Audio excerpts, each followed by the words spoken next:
So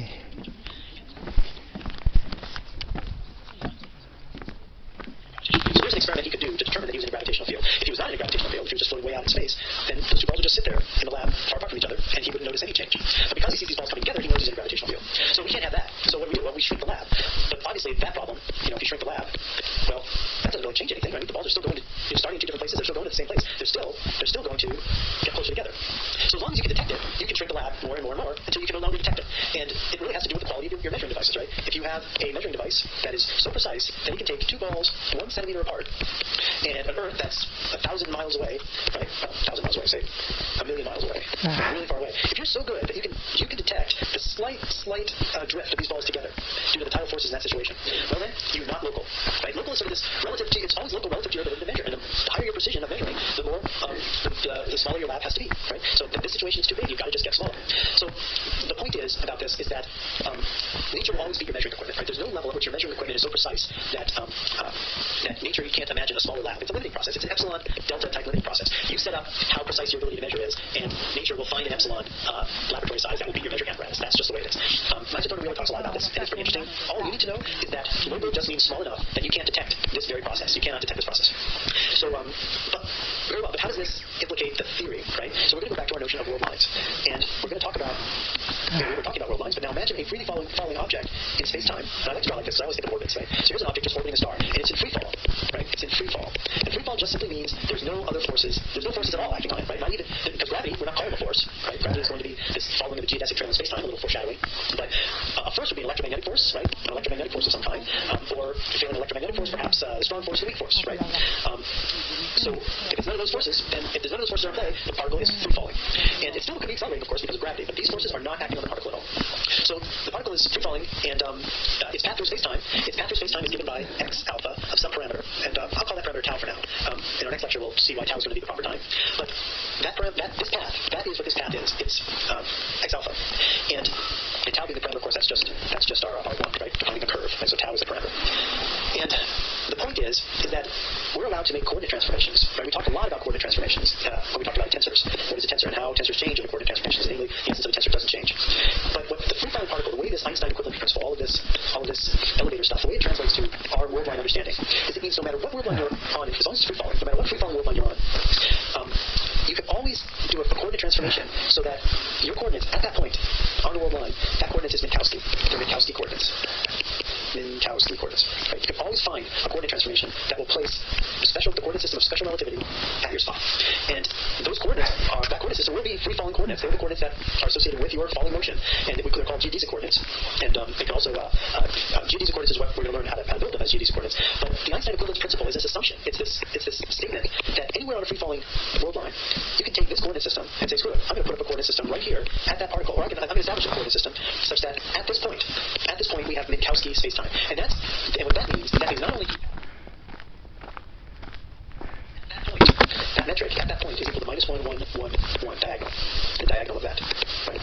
That is the metric there. So we know that the metric tensor will exist everywhere on the manifold because the metric tensor is a tensor field. But whatever that metric tensor field is, at this point, its value is equal to this. So the way to think about that in terms of the work we've done in the previous lecture is we have our space-time coordinates, right? We know we have a metric tensor field, right? It's a function of space-time. So now we know that at every single point in space-time, you can create a new set of coordinates, a new coordinate transformation that will take that at that particular point, say that point's P, G, A, alpha, beta at point P is going to equal, it's going to be G00 equals -1, G11 equals 1, G22 equals 1, G33 equals 1, and the rest are 0. So I can always find a coordinate transformation such that this is true at the point P. And in fact, we can even go a little bit farther, and we can say we can always find a coordinate transformation such that this is true at the point P, and furthermore, G alpha beta with a derivative with respect to space, or with respect to the coordinates. So I'll say gamma, that equals 0. So all the first derivatives are 0 of the metric tensor components, and the metric tensor components equals the Minkowski metric components at each point in space-time. And that's what this means, right? This freely falling condition looks to you like absolutely flat space-time, right? There's nothing you can do to tell the difference. Therefore, you believe you are in the space-time of special relativity, and the metric of the space-time of special relativity is eta alpha beta, -1, 1, 1, 1. Therefore, whatever coordinate system you were using before, or whatever coordinate system say he's using, you can find a coordinate system where you believe that the metric right at you, your calculation of the metric at your location is -1, 1, 1, 1. His calculation will be different if he uses a different coordinate system.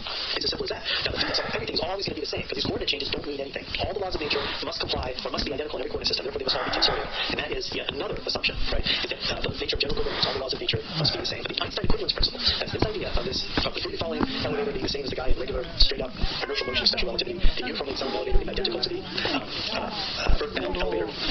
All of these things, what they really mean is that we can make coordinate transformations that will take any point in the space-time. I illustrate it as points on these free-falling paths. I say, okay, you're on a free-falling path through space-time. Well, at every point on that path, you should be able to make a coordinate change, so you feel like you're in Minkowski space, regular space of special relativity. But it's true for every point in space-time. At every point in space-time, you can create a free-falling coordinate system that looks exactly like Minkowski space, and therefore that transformation exists from whatever coordinate system you're using to one that is absolutely flat, right in the immediate vicinity of that point.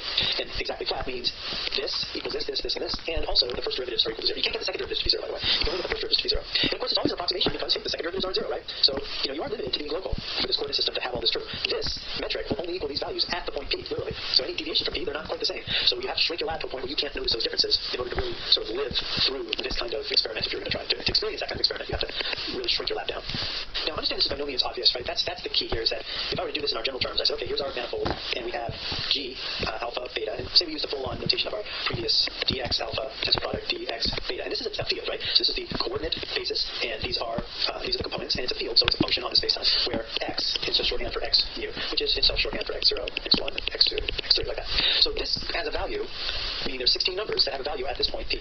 And what the Einstein equivalence principle says is that I can always find a coordinate transformation where I now switch to new coordinates, these red coordinates, and at the point P, in the new coordinate system, G alpha prime, beta prime, at the point P. Actually, what I'll do is instead of making this, I'll say xp, right? So in this case, I'll say xp prime, right? So it's still at the same point. It's at the same point, but in the new coordinate system, right?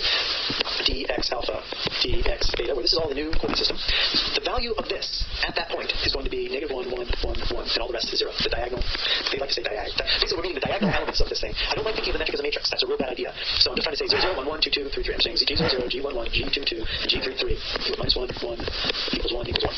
I can always find a coordinate transformation that will make that happen for this point. And furthermore, I can make the derivatives of these guys with respect to the spatial coordinates. I can make G alpha prime, beta prime, gamma prime equals 0 for all those coordinates. The fact that that can be done, that, think about this, right? We're talking about in the black coordinates, we're saying, okay, here's our manifold, we've got a metric. And I told you in the last lesson, these metrics can be arbitrary. Mathematically speaking, you can create all kinds of metrics. But the fact that I'm allowed to make a coordinate transformation so that every point will always have a metric of this type, that is a bit more of a constraining statement. I have to make sure that for every point I can make this coordinate transformation and shove my metric into this form. For example, and there's only a limited number of possible forms that a metric can be. There's not that many, right? You can be Euclidean where they're all plus signs, or you can imagine a minus. You can imagine a minus. You can imagine an extra minus sign, right? You can imagine two minuses and two plus signs, or something like that. But that's not the metric of special relativity. The metric of special relativity is one minus sign and three plus signs, or one plus sign and three minus signs. You can take the full negative, right? But it's not plus. That would be Euclidean. But anyway, the Einstein equivalence principle is basically asserting that you can make that transformation for any point in space-time. It's kind of important. All right, so where this is all headed, and we'll start beginning with next lecture when we talk about geodesics, is ideally our goal is to find out. Our first goal is to find out this function. I want to know, given a space-time, and when I say given a space-time, I mean given a metric. Given a metric. If I'm given a metric, and I have a test particle, freely falling in space-time that has this metric, I want to know what is its path. And that is asking, how do I take this parameter from R1, map it into the manifold through this function, and I will get coordinates for each of these points. Right? And remember, those coordinates were laid down on the space-time because space-time is manifold. Right? Space-time is a manifold. So that allows me to know there's coordinates here. I can find these coordinates, or I can establish the existence of these coordinates, and I know that there's a path, right? Because this is physics, right? There's definitely a path of the particle, and I can parameterize the path one way or another. And I'm going to actually parameterize it with the proper time of the particle eventually, as we'll see that next time. And my goal is to calculate this. Given this metric, calculate this path, calculate these functions. And we're going to do that for the metric of the Schwarzschild space-time. We're going to do this for the metric of surrounding a black hole or a very, very dense star. And we're going to calculate these paths. And it's going to start easy, but I'm going to push it to as far as I can. But that to me is kind of the goal, right? I want to be able to calculate these functions. I want to know. You tell me what time it is according to this guy, and I'll tell you where it is. I'll tell you where he is. Now, it is interesting. When I put about this, he tells me what time it is. The particle tells me what time it is. But now I've got my own clock, right? Because I've got a coordinate system that has a time coordinate, an x0 coordinate. I have to define what that means. But this is the relationship between coordinate time, and proper time. Right? That's what this function is. It's the relationship between as proper time ticks, how does coordinate time tick? Does coordinate time tick slower or faster than proper time? And so that's the interesting one. The other ones are pretty easy. X1 is just, well, where are you on the X1 axis when the test particle's own clock clicks a certain number? Of course, I can also ask, where am I on the X1 axis when the lab clock clicks its own number, right? So this might be more applicable to sort of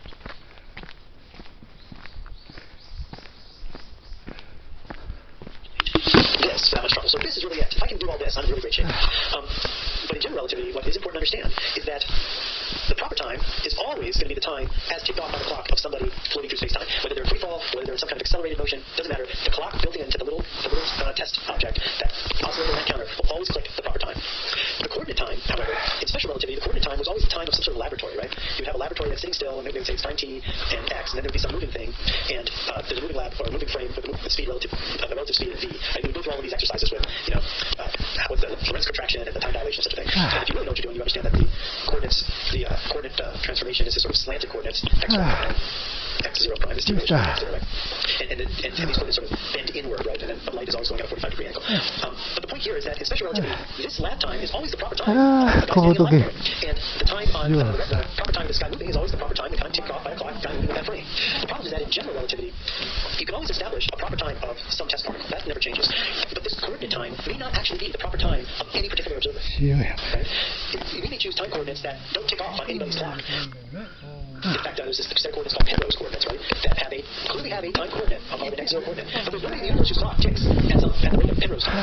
Likewise, there's these coordinates associated with black holes.